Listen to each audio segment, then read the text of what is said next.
जय गुरुदेव, जय गायत्री माता। प्रेरणा प्रद प्रसंग में ये शिवाजी के बारे में बताया जा रहा है। इसमें गुरुदेव जी आगे लिखते हैं कि शिवाजी का जन्म चुनार के अंतर्गत शिवनेरी दुर्ग में 10 अप्रैल 1627 को हुआ था। उनके पिता शाहजी की जागीर तथा उनका स्थायी निवास पूना और सुपा में था, किंतु उस समय वे निजाम शाही दरबार में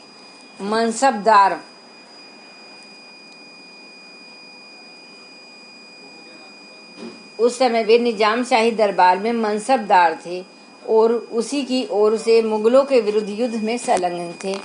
शाहजी के ससुर लखुजी यादव राव भी पहले निजाम शाह के ही सहायक थे, किंतु अपनी बेटी जीजाबाई के बाल विवाह के कारण वे निजाम शाह और अपने जामाता शाह जी दोनों से द्वेष करते थे। अपने इसी व्यक्तिगत विद्वेष के कारण लखुजी यादव राव उस युद्ध संकट के समय निजाम शाह और उसके योद्धा शाहजी का साथ छोड़कर मुगलों से जा मिला। वह इस अवसर का लाभ उठाकर शाहजी को बंदी बनाना और अपने द्वेष को पूरा करना चाहता था। व्यक्तिगत हानि, लाभ और द्वेष प्रेम से प्रभावित पुरुष इसी प्रकार तो देश राष्ट्र का अहित कर इतिहास में कपटी और विश्वासघाती के नाम से कलंकित किए जाते हैं। अपने शुरू लखुजी यादव राव की इस अनीति के कारण शाहजी को माहुली का किला खोकर वहां से अपनी गर्भवती पत्नी को लेकर भागना पड़ा। शाहजी जीजाबाई को घोड़े पर बिठाकर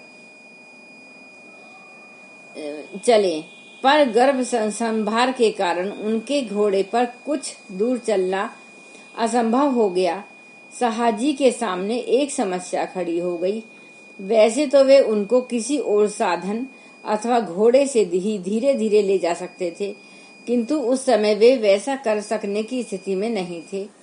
लखुजी यादव राव बड़ी तेजी से उनका पीछा कर रहा था।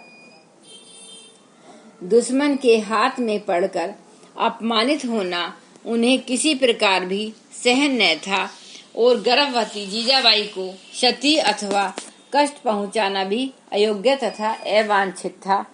बड़ी विषम स्थिति थी, किंतु साहसी व्यक्ति का भी निराश अथवा हीन हिम्मत हो जाने से विवेक मंद हो जाता है और प्रत्युन्पन्न बुद्धि नष्ट हो जाती है, जिसमें फिर न कोई उपाय सूझ पड़ता है और न तन मन काम देता है।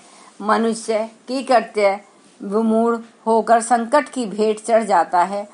उन्होंने जीजाबाई को हिम्मत रखने को कहा और क्षण भर सोच कर बचाव तथा बनाव का मार्ग खोज लिया। चारों ओर के मार्गों और भौगोलिक भूमिका पर दृष्टिपात करते ही उन्हें स्मरण हो आया कि पास ही चुनार का किला है, जिसका जागीरदार श्रीनिवास राव उनका एक मित्र है। बस फिर क्या था, उन्होंने तुरंत घोड़े की बाघ चुनार की ओर मोड़ दी। कुछ ही देर में वे चुनार जा पहुंचे। श्रीनिवास राव अपने माननीय मित्र को अकस्मात आया देखकर प्रसन्न हो उठा और उनके स्वागत तथा निवास विश्राम के लिए आदेश देने लगा, पर शाहजी ने उसे तुरंत रोकते हुए कहा, एक क्षण का भी समय नहीं है, लखुजी पीछा कर रहे हैं। बस यह अमानत तुम्हें सौंपता हूँ, इसकी साज संभाल करना। इतना कहकर उन्होंने जीजाबाई को श्रीनिवास राव को सौंपा और तुरंत किले से निकलकर अभीष्ट दिशा की ओर तीरोधान हो गए। श्रीनिवास राव ने जीजाबाई को सुरक्षित और साधनापूर्ण शिवनेरी के दुर्ग में भेज दिया। शिवनेरी में जीजाबाई अभी आश्वस्त भी न हो पाई थी कि तब तक लखुजी यादव राव आ पहुंचा। लोगों ने सूचना दी कि शाहजी तो यहाँ से तत्काल चले गए। किले में केवल उनकी पत्नी जीजाबाई ही है। द्वेषमूढ़ पिता ने उस समय अपनी बेटी को केवल शाहजी की वंशधारिका पत्नी समझा और बोला, मैं उसको ही अपने साथ ले जाऊंगा। निश्चय ही उस समय वैसा करते हुए उसके मन में यह दुर्भाव रहा कि जब वह शाहजी की पत्नी को गिरफ्तार करके ले जाएगा और मुगलों की बंदनी बनाकर यातनाओं की व्यवस्था करेगा तो शाहजी अपनी पत्नी तथा गर्भस्थ संतान की रक्षा भावना से मेरी शरण अवश्य आएगा और तब मैं उससे अपने प्रतिशोध ले लूंगा। धिक्कार है उस ईर्ष्या और द्वेष को जो मनुष्य को इस सीमा तक मूढ़ तथा क्रूर बना देता है, और खेद है उस दयनीय व्यक्ति पर जो विवेक के शत्रु इन दुर्भावों को प्रश्न दिया करते हैं। लोगों के ने उसके कथन के पीछे प्रच्छन्न मनोभाव को समझ लिया और विनीत वाणी में आश्चर्यपूर्वक बोले, लखू जी, आप यह क्या कर रहे हैं? अपनी बेटी को बंदी बनाएंगे? शत्रु तो आपके शाहजी हैं। जीजाबाई तो सर्वथा निरपराधिनी है। उस समय बाल विवाह में उनका क्या दोष है? आपने उस रंग पंचमी के दिन साथ साथ खेलते हंसते अबोध बालक बालिका शाहजी और जीजाबाई को देखकर निवेदन में कह दिया कि कैसी सुंदर जुगल जोड़ी है। जीजाबाई, क्या तुझे यह दूल्हा पसंद है? आपके इस विनोद को पकड़कर शाहजी के पिता मालोजी ने उपस्थित खंभों के समर्थन से वाग्दान का स्वरूप दे दिया। आपने तब भी उसे विनोद ही समझा और यथार्थ में विवाह करने से इनकार कर दिया। इसलिए तो अनबूझ विनोद और अनावश्यक वक्तव्यों का शास्त्रों में निषेध किया गया है, क्योंकि यदा कदा देश काल और व्यक्ति के आधार पर बात का बतंगड़ और विनोद का विग्रह बन जाया करता है। मालोजी ने स्थिति का लाभ उठाकर वही किया और अंत में निजाम शाह को प्रेरित कर आपके निषेध को विवश स्वीकृति में बदलवा दिया। आप निजाम शाह के अधीन और प्रभाव में थे और न चाहते हुए भी अपनी पुत्री जीजाबाई को मालोजी के पुत्र शाहजी से ब्याहना पड़ा। इसमें बेचारी जीजाबाई का क्या दोष? आप तो बुद्धिमान हैं। सोचना चाहिए कि आप जीजाबाई को बंदी बनाकर शाहजी से जिस अपमान का बदला लेना चाहते हैं, मुगलों द्वारा अपमानित आपकी बेटी उस अपमान से लाखों गुने बड़ा अपमान की साक्षी बनेगी। ऐसी दशा में आपकी आत्मा शांत रह सकेगी, आपका स्वाभिमान उस अपमान को सहन कर सकेगा। आप जीजाबाई के पिता हैं, यह न भूलना चाहिए। और फिर इसमें शाहजी का भी क्या दोष है? बात तो आप और मालोजी के बीच की है। वह इस संसार से चले गए, अपना द्वेष भी निकाल फेंकिए और उस विवाह को देव योग अथवा ईश्वरीय इच्छा समझिए। जो होना था हो गया, और सच पूछा जाए तो कुछ बुरा भी नहीं हुआ। हम लोगों का तो यही मत है कि आगे आप मालिक हैं, जो ठीक समझें वही करें। बात उपयुक्त थी। जीजाबाई के प्रति लखू जी का द्वेष मिटा और उनके विवेक के वापस आया जब वे प्यार पूर्वक बेटी के पास गए और बोले, जीजा चल मेरे साथ घर चल, वहाँ आराम से रहना। यहाँ असहाय की तरह पड़े रहने से इस दशा में बड़ा कष्ट होगा। पर जीजाबाई तो पति भक्ता और पत्नी वीर पत्नी थी। उन्होंने स्पष्ट इनकार कर दिया। युद्ध के संकट में पड़े पति के कष्ट कलेशों का विचार न कर स्वयं अपने लिए सुख सुविधा की इच्छा करना उन्हें धिक्कार के समान समझा। लखूजी जादव राव विवश होकर वापस चले गए। इस स्थिति परिस्थिति और मन स्थिति के बीच शिवाजी का जन्म हुआ। फिर भला क्यों न उनमें समयोपयुक्त संस्कारों का सृजन होता और वे क्यों न वैसे बन जाते आगे चलकर जैसे थे बने। शिवनेरी दुर्ग की अधिष्ठात्री देवी शिवाई के नाम पर ही माता ने उनका नाम शिवा रखा, क्योंकि धर्मनिष्ठ जीजाबाई ने अपने बेटे को देवी का प्रसाद ही समझा। भविष्यानुकूल जन्म के साथ साथ शिवाजी की शिक्षा दीक्षा भी उसी के समांतर होती चली गई। जीजाबाई एक सुरक्षित महिला थी और उन्होंने सुशिक्षित महिला थी और उन्होंने अपनी शिक्षा का उपयोग पुत्र के संस्कार ढालने में किया। उनकी इच्छा थी कि उनका बेटा धीर, वीर, साहसी और धर्म रक्षक बने। इसलिए उन्होंने बालक शिवा को प्रारंभ से ही वीर गाथाओं और गीतों को लोरी के रूप में सुनाना प्रारंभ कर दिया और वह कुछ बड़े हो गए तो स्वयं ही अक्षर ज्ञान कराया। आप ही अर्थ और यथार्थ पूर्वक उनको रामायण, महाभारत तथा गीता आदि का पारायण कराया। इसके अतिरिक्त वे शिवाजी को धर्म के तत्व, उसकी वर्तमान दशा और उसकी रक्षा की आवश्यकता भी बतलाती रहती थी। उन्होंने शिवाजी को भारत में एक छत्र स्वतंत्र हिंदू राज्य का सौंपन भी दिया। चरित्र और आचरण की शक्ति से सुयज्ञ बनाकर संगठन और रीति नीति के महत्व से अवगत कराया। इस प्रकार जीजाबाई ने शिक्षा की ऐसी दिशा कोई छोड़ी जो शिवाजी के अभ्युदय के लिए आवश्यक थी। ऐसी विदुषी तथा बुद्धिमती माता का पुत्र धीर, वीर, धर्म रक्षक न बनकर और क्या बन सकता था। शिवाजी की निर्विकार तथा अनुकूल मनोभूमि पर माता जिनको चरितार्थ कर वे इतिहास के पृष्ठों में सदा सर्वदा के लिए अमर तथा आदर्श हो गए। मुगलों तथा बीजापुर की सम्मिलित शक्ति ने निजाम शाही को परास्त कर दिया और शाहजी से संधि कर ली। संधि के अनुसार अहमदनगर का इलाका मुगल साम्राज्य में चला गया और शाहजी को अपनी पूना और सिरसिया की जागीर के साथ बीजापुर के दरबार में मनसब मिल गया। उन्होंने अपने 3 वर्षीय पुत्र शिवाजी को और पत्नी जीजाबाई को पूना भेजकर वहां की जागीर का प्रबंध दादाजी कोणदेव के नाम के व्योवृद्ध योग्य व्यक्ति को सौंप दिया।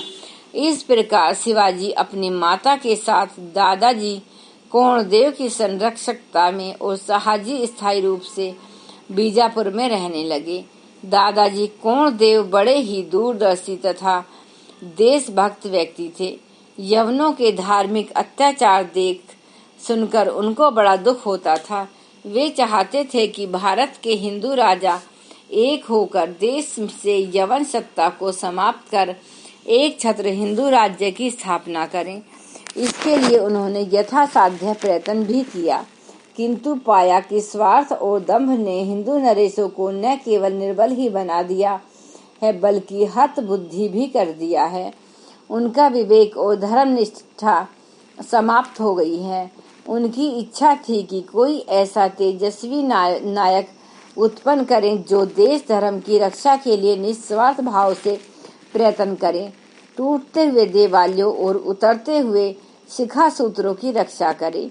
तभी शिवाजी को अपने संरक्षण में पाकर उनके मन में आशा का संचार हो उठा और सोचने लगे कि क्यों न बालक को ऐसे के वैसे ही संस्कारों, आचरण तथा भावनाओं में ढाला जाए जिस प्रकार के चरित्र की इस समय आवश्यकता है। यदि चाणक्य एक साम्राज्य बालक को चंद्रगुप्त मौर्य बना सकते हैं तो उन्हीं प्रयत्नों द्वारा मैं क्यों बालक शिवा में उन योग्यता का विकास नहीं कर सकता। सत्य से संचालित प्रयत्नों में अमोघ शक्ति रहती है और जन कल्याण की ज्वलंत भावनाओं में अनंत संभावनाएं। मुझे अपने कर्तव्य करना चाहिए, मैं मरूंगा भी, आगे प्रभु की इच्छा, फलाफल का निर्णय उसके साथ में है। ऐसा सोचकर उन्होंने शिवाजी की शिक्षा दीक्षा का शुभ आरंभ उसी दिशा में कर दिया।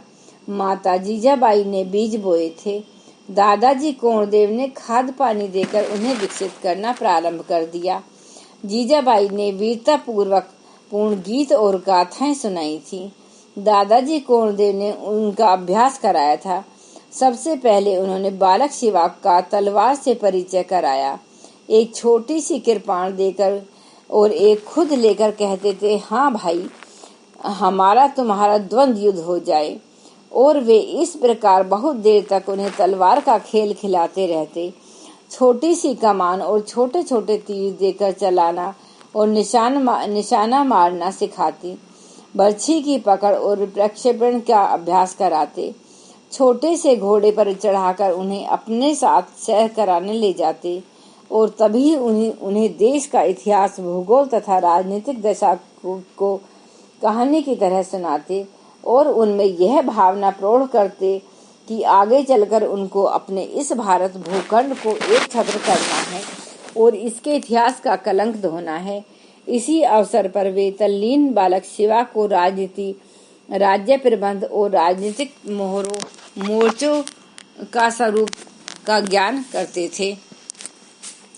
दादाजी कोंडदेव कभी कभी उन्हें जंगल में ले जाते और अपनी सतर्कता में अकेला छोड़कर उनमें साहस, धैर्य तथा प्रत्युत्पन्नता उत्पन्न करते। उनमें जंगलों तथा पहाड़ों में रास्ता खोजने और बनाने की योग्यता का विकास करते। उनके समवयस्क साथियों को लेकर सेना का संगठन, संचालन, विभाजन, युक्ति, व्यूह, आक्रमण तथा संग्राम के खेल खिलाते। दादाजी कोंडदेव की इस शिक्षा का फल यह हुआ कि जब शिवाजी सयाने होकर आत्म अस्तित्व के प्रति संज्ञान हुए तो उन्होंने अपने को घोड़े की पीठ पर स्थित शस्त्र दक्ष सैनिक तथा सेनापति के रूप में पाया।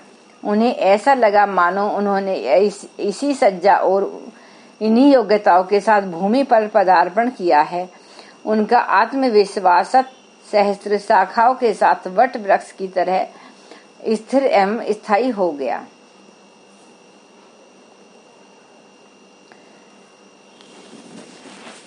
13-14 वर्ष की आयु में आते आते दादाजी कोंडदेव ने शिवाजी को तन, मन, बुद्धि और आत्मा से स्वस्थ, साहसी, सुयोग्य और तेजस्वी बना दिया।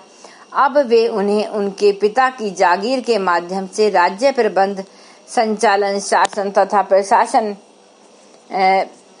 की व्यवहारिक शिक्षा के साथ साथ राजत्व के गुणों में दक्ष बनाने लगे और जल्दी ही इतना योग्य कर दिया कि वे स्वयं अपने आप सारी राज्य व्यवस्था चला सकें। 14 वर्ष की आयु में ही शिवाजी जागीर का बहुत सा काम खुद करने लगे। वे प्रजा की दशा और उसकी आवश्यकताएं जानने के लिए गांवों का दौरा करते और वहां दरबार लगाते और लोगों की शिकायतें सुनकर झगड़े निपटाते। वे क्षेत्रों के प्रभावशाली व्यक्तियों से मिलते और देश धर्म के प्रति उनका मनोभाव जानने का प्रयत्न करते। जागीर की आर्थिक, सामाजिक दशा का पता लगाते और उसके सुधार तथा विकास के लिए योजनाएं बना कर देते। इसके अतिरिक्त वे लोगों को जमा करते और उनमें संगठन, साहस तथा देश धर्म की सेवा करने की प्रेरणा भरते।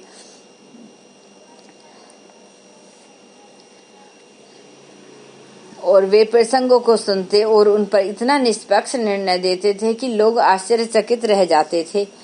निरालस्य, स्फूर्ति, उत्साह, तत्परता तथा श्रमशीलता जैसे जीवन विकास में सहायक गुणों को शिवाजी ने अलंकारों की तरह धारण किया हुआ था। नियम, संयम और नियमित उपासना करना उनका नित्य कर्म बना लिया था। अब क्या और किस तरह करना है, इस बात से वे कभी अचेत न रहते। व्यवहार कुशलता के साथ वाक्पटुता का अभ्यास उन्होंने प्रयत्न पूर्वक किया था। पर निर्भरता और परोमुखापेक्षण की दुर्बलता को वे अन्य मानव जीवन पर एक कलंक के समान समझते। साथियों, सहायकों तथा सहयोगियों के साथ उनका उपयुक्त व्यवहार लोगों को उनका अभिन्न बना देता। शिवाजी के इन गुणों को देखकर लोगों को आशा बंधने लगी कि शायद यह तरुण देश जाति के लिए कुछ कर सके। शिवाजी ने लोगों की यह अपेक्षा कुछ ही नहीं, बहुत कुछ करके चरितार्थ दिखाई।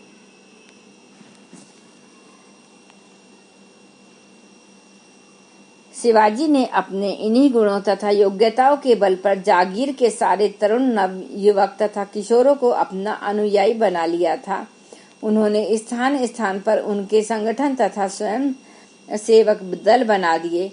समय समय पर जाकर वे उनके शस्त्रों तथा देश प्रेम की शिक्षा देते और धर्म की रक्षा में मर मिटने की प्रेरणा भी। जनता में धर्म तथा राष्ट्र भावना का प्रचार करते। समितियां तथा सभाएं गठित कराते और सार्वजनिक संचय से जन निधि की स्थापना कराते। उन्होंने स्थान स्थान पर देश धर्म की रक्षा के लिए सामग्री एकत्रित करने के लिए भंडार भवनों की स्थापना कराई। और उसके प्रबंध तथा व्यवस्था के लिए कार्यकारिणियां निर्मित कराईं। लोगों में शिक्षा तथा धर्म ग्रंथों के पठन पाठन की रुचि पैदा की और उसके पालने के लिए आवश्यक प्रबंध भी किया। जगह जगह उन्होंने गीता, रामायण, महाभारत तथा इतिहास की गोष्ठियां बनवाकर उनमें उसका पाठ प्रारंभ कराया। अनेक प्रचारक तथा प्रवक्ता तैयार करके दूर दूर तक भेजे, जो प्रक्षिप्त हिंदू जाति में जागरण करते और देश धर्म पर मिटने की प्रेरणा देते। शिवाजी ने बहुत से चुने हुए साथियों की एक स्वयं सैनिक सेना बनवाकर युद्ध व्यूह तथा उसके संचालन का व्यवहारिक अभ्यास कर लिया। वे लोगों को स्वयं शस्त्र तथा युद्ध की शिक्षा देते और सेना के लिए आवश्यक अनुशासन का अभ्यास कराते। इस प्रकार उन्होंने जागीर की लगभग सभी जनता में संगठन तथा सैनिक भावना का जागरण कर दिया। इन कार्यों तथा उसके पीछे शर्तरहित देश धर्म जाति की रक्षा के उद्देश्य ने शिवाजी को इतना लोकप्रिय बना दिया कि लोग उन्हें यूं ही अपने नेता नायक मानने लगे। क्षेत्र का युवक वर्ग तो उनके लिए मर मिटने को सदैव तैयार रहने लगा। आगामी संघर्ष की यह एक विशाल तथा उपयुक्त तैयारी थी, जिसमें दूरदर्शी शिवाजी तन मन और धन से जुटे हुए थे। आराम, आनंद और विलास विनोद क्या होता है, यह व्यवसायी शिवा को इसका भान तक न था। जिसके सम्मुख इतना विशाल कार्य और इतना विस्तृत कार्य क्षेत्र पड़ा हो, वह संसार के झूठे आनंद में पड़कर अकर्तव्य किस प्रकार कर सकता है। इस प्रकार का अनुत्तरदायित्व तो वे ही किया करते हैं, जो जिसमें जन्म लेकर भी अपने समाज तथा देश की दुर्व्यवस्था से दुखी नहीं होते। उनकी नाड़ियों का रक्त उनके उद्धार तथा सुधार के लिए तड़प नहीं उठता। शिवाजी को अपने देश धर्म से प्रेम था। वे समाज के सच्चे हितैषी तथा शुभ चिंतक थे। वे तृण के समान सांसारिक भोगों को पवित्र कर्तव्य पर श्रेय किस प्रकार दे सकते थे। धन्यवाद। आज के लिए बस इतना ही। यह पंडित श्री राम शर्मा आचार्य जी द्वारा लिखित प्रेरणाप्रद प्रसंग की कथा चल रही है।